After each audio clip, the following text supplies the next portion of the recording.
Hello, thanks for stopping by. I'm Gerald from Sungrand, the developer of the Silver Falls games. Today, I'll be sharing with you a very special game that will be launching on Nintendo 3DS eShop exclusively in North America on March the 9th. This game is Silver Falls Gaiden, Deathly Delusion Destroyers, and it also comes packaged with Silver Falls Ruby River. Now, before I get into the details of showing you the game, I'd like to share with you the code linker system, which allows the Silver Falls titles to link up together, and it lets players transfer playable characters and content from one game into another. This is quite an exciting feature because it allows me as a developer to keep coming up with creative and new ways to make sure that all these games work together in exciting ways. So let's go ahead and click on this code linker and we'll enter the key code, which unlocks content in this Silver Falls title. Now I have here with me my gamepad, and this gamepad has an extras menu. So we'll go ahead and open up the extras menu just there, and you see we have code linker right at the top. So let's go ahead and open code linker. Now we want to make a key code. So I'll go ahead and click make a key code. Now this says to enter the link code from another Silver Falls title. So I'll go ahead on my Gaiden 3DS. I'm going to click on enter key code. I have a blue code here, which is my link code.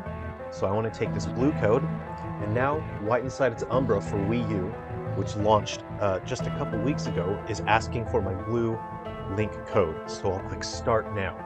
So I want to enter in that DOSSK. For your save file, your link code will be different, so you'll have to do this on your own. So I'm going to enter DOSSK. Looks like I've got that correct. I'll hit the green check mark here. And now it's given me a yellow key code. So I'm going to take this yellow key code, I'll click start on my 3DS, and I'll enter in that yellow code.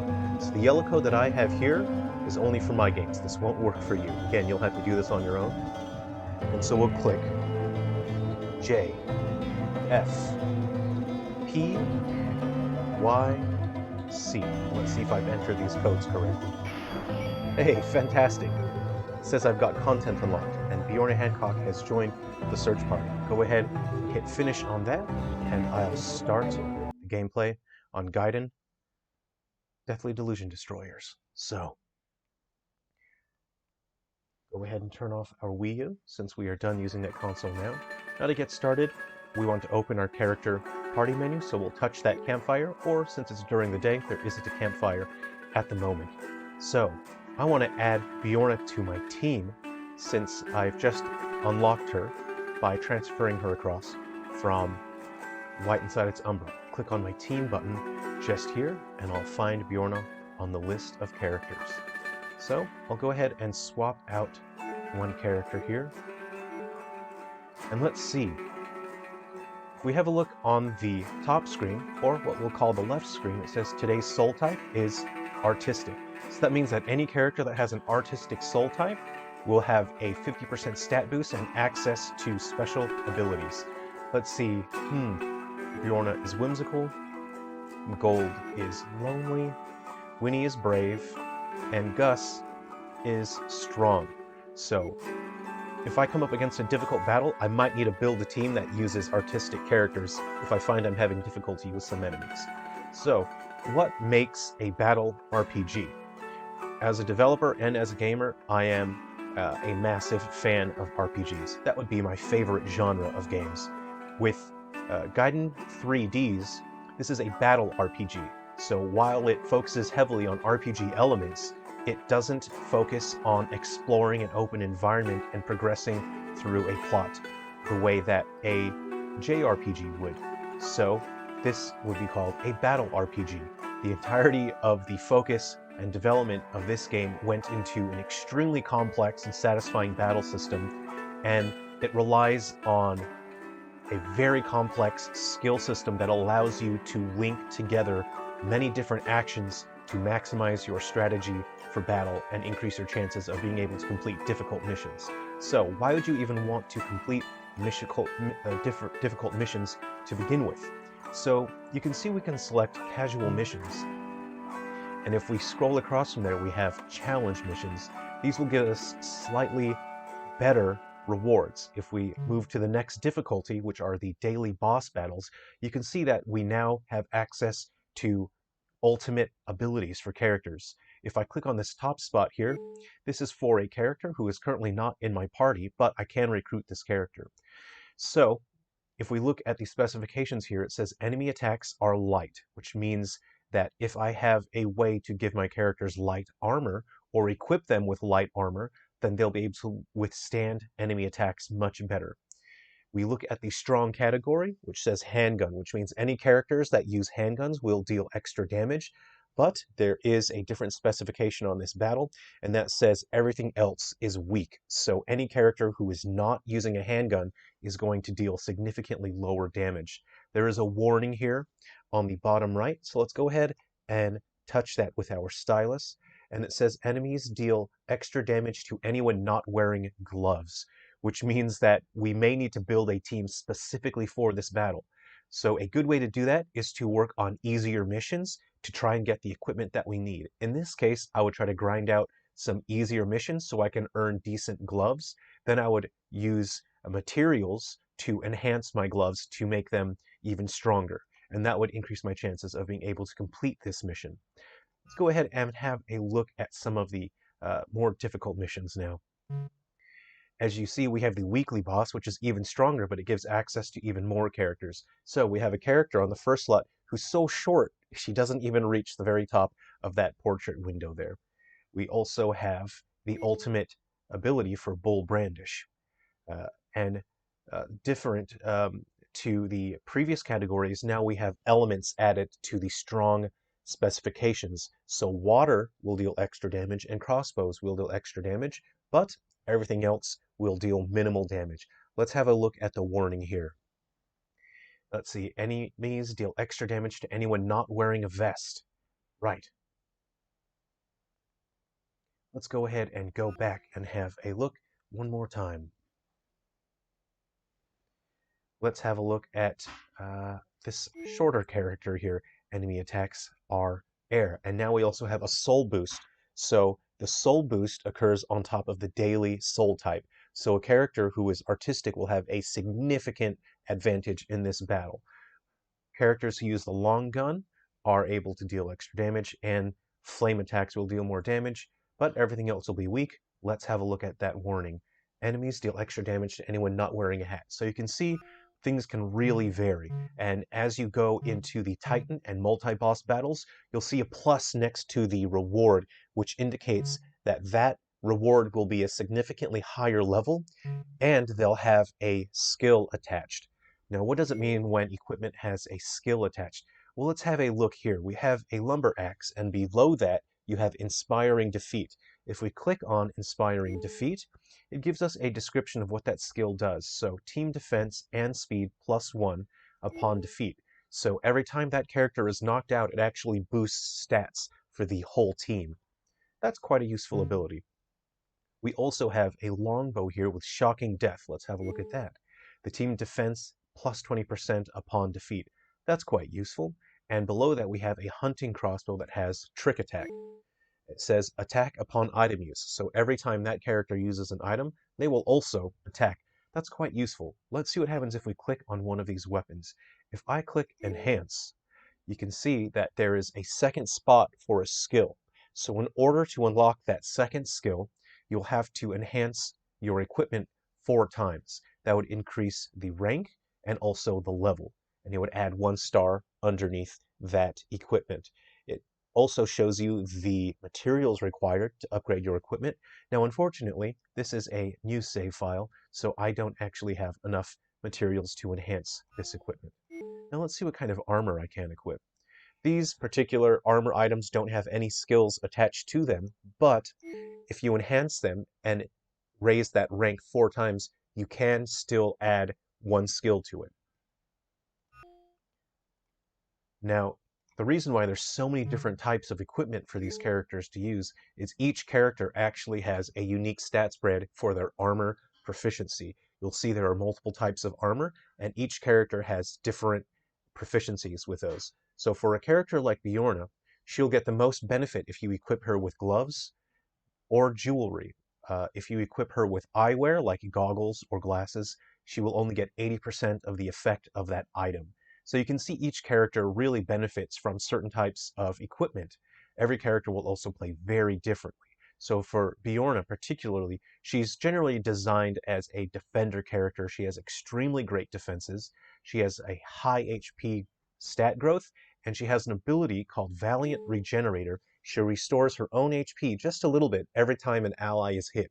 This ensures that if you're in a difficult battle, especially with hordes or a boss, if her allies are getting hit, her HP will keep regenerating and regenerating, which will allow her to last significantly longer in battles.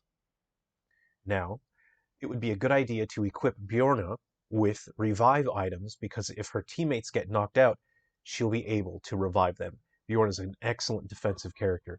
Let's have a look at her stats, or her abilities. So her primary ability, which is her main ability, she always has access to the main ability. This is Toughen Up, so it boosts her own defense by 70%. That's very useful ability considering that she is a defender type character.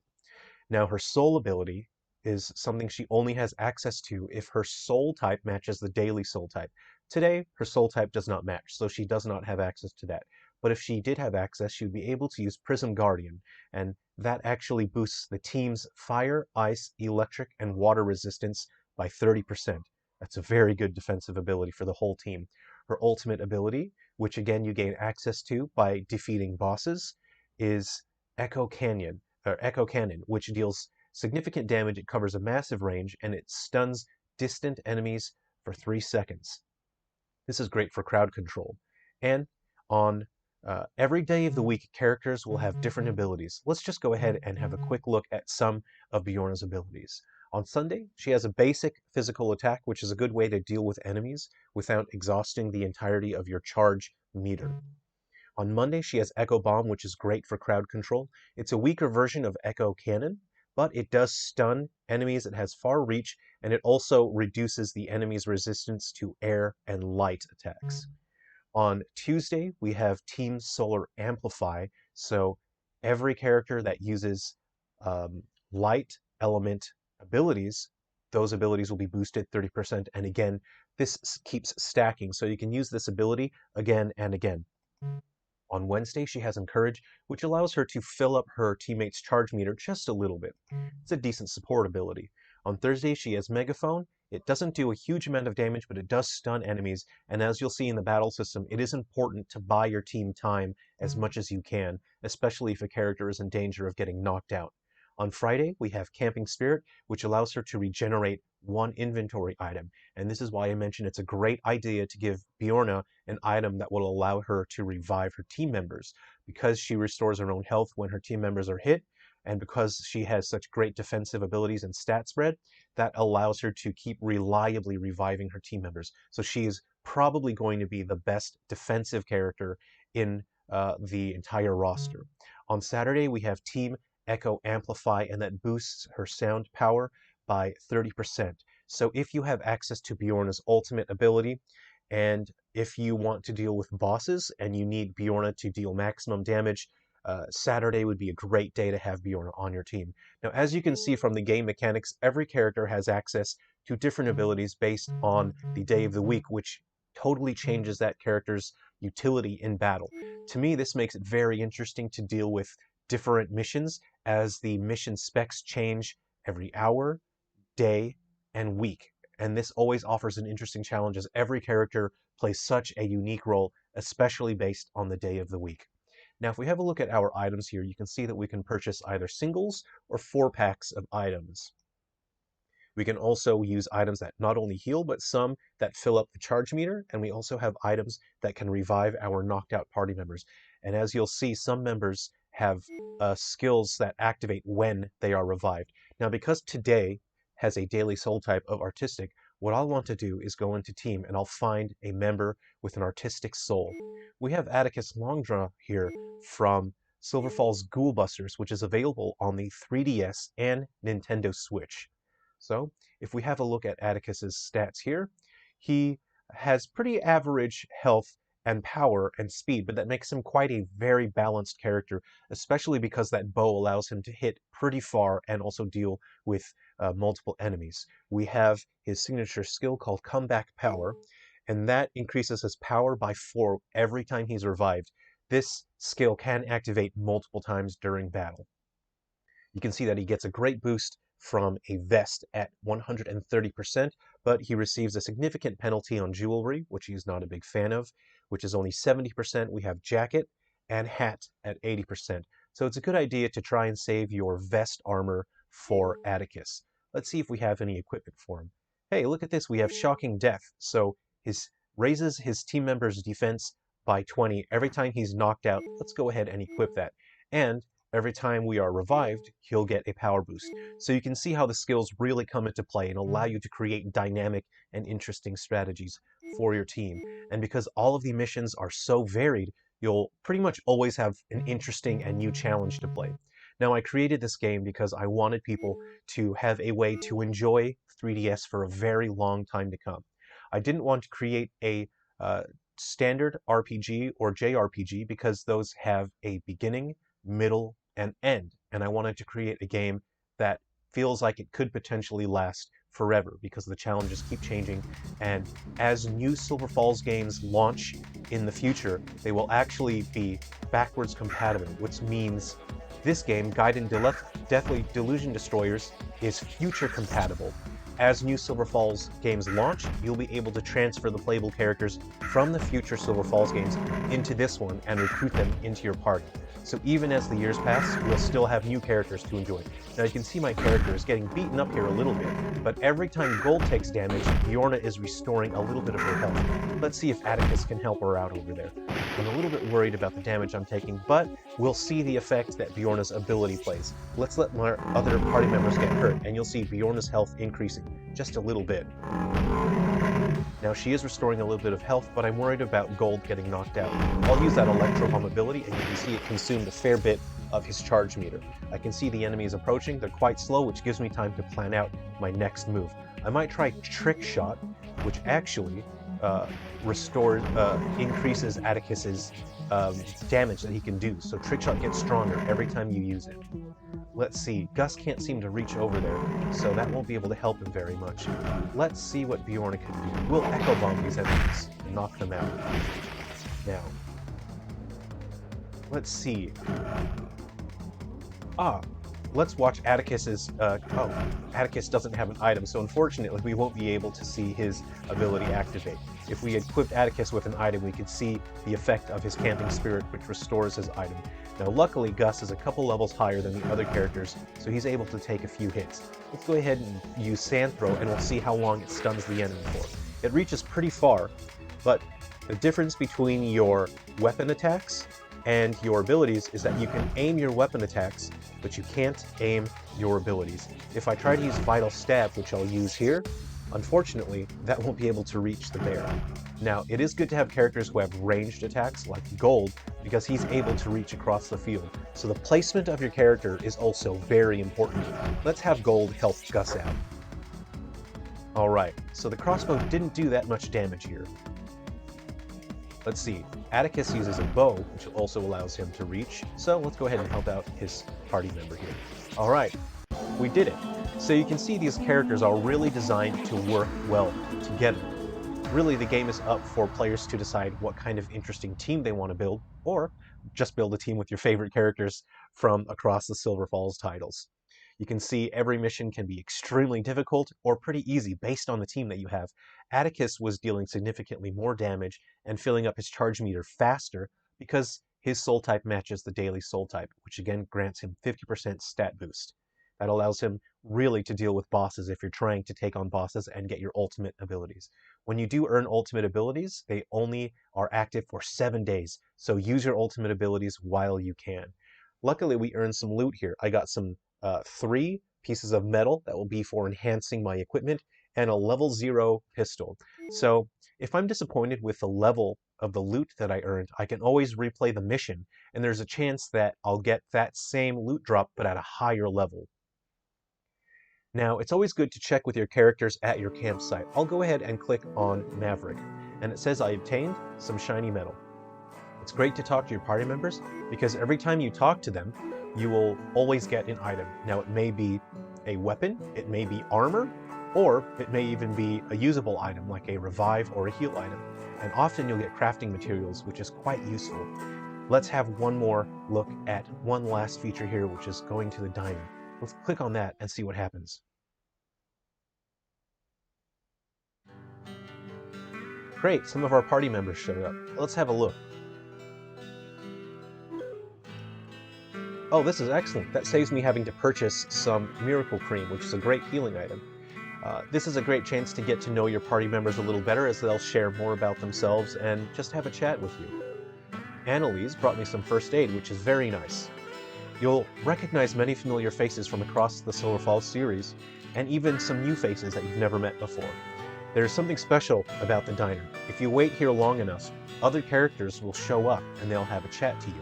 You'll get to know those characters more and more, and every character that just shows up will actually grant you a pretty significant stat boost for your next mission. If you find that you're having difficulty with completing any mission, or you're preparing to take on some difficult boss fights, it's always good to spend time at the diner. As you can see, one boost allows me to carry an extra item for the mission, and that means that every time I use an item, I can actually use that an extra time. These abilities do stack. You'll find that some characters will give you a power boost, speed boost, or defense boost, so do try and stick around and see how many characters you can meet, and what other surprises might be in store for you. I guess you'll have to find out for yourself. So, I hope you've had a fun time with this introduction to what is going to be our final 3DS title, and I'm going to link to a second video which shows Silver Falls Ruby River. If you do have any questions, please let me know, and if the game is already launched and you are enjoying that, thank you for supporting the Silver Falls games. I look forward to hearing from you and sharing more with you soon. Take care of yourselves.